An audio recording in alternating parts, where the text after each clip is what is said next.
Oh. Wikang Pilipino ang wikang Ingles. Isang palagtas ng University ay Felipe. Minamahal namin mga kamag-anak, mga magulang, mga guro at principal, mga panauhing pinagbibitaganan. Narito ngayon sa ating paaralan. Magandang hapon po sa inyo. Magandang hapon.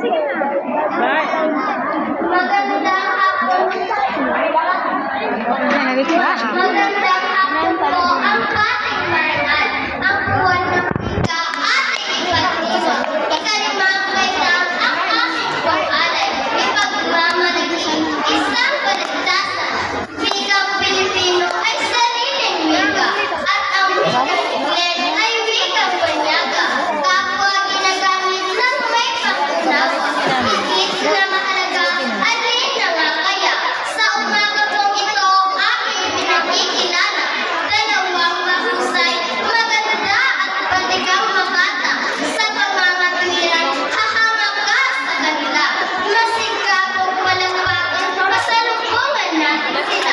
Sa wikang Pilipino, ang mga katuwiran ay si Pilipino na Ernesta mula sa ikalimang baita. At sa wikang Ingles, ang makakalaban ay si Ginoong Abraham mula sa ikalimang baita. Nakatingin Sa sa'yo. puso at diwa, ako'y Pilipino. Magandang Pilipinas, ito, bayan ko. May sariling wika, wikang Pilipino, na siyang natutukoy sa kabayanan ko.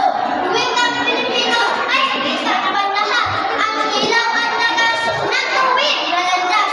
Sa pagkakaisa na Magaling. Abi sa kalasat, tungo sa patayan. Natin kong Ingles, isang wikang pataigdig sa lahat ng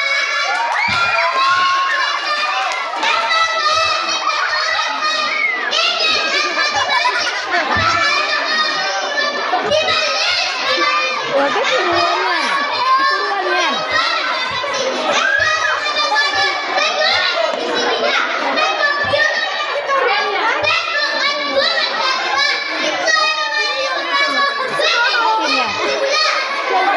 Oh, tingnan mo, magdibatihan na sila dalawa. Oh.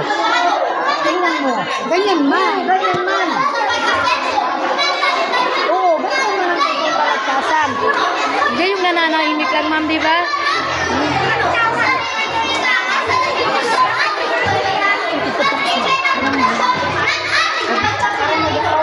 Oo, ganyan man, di ba?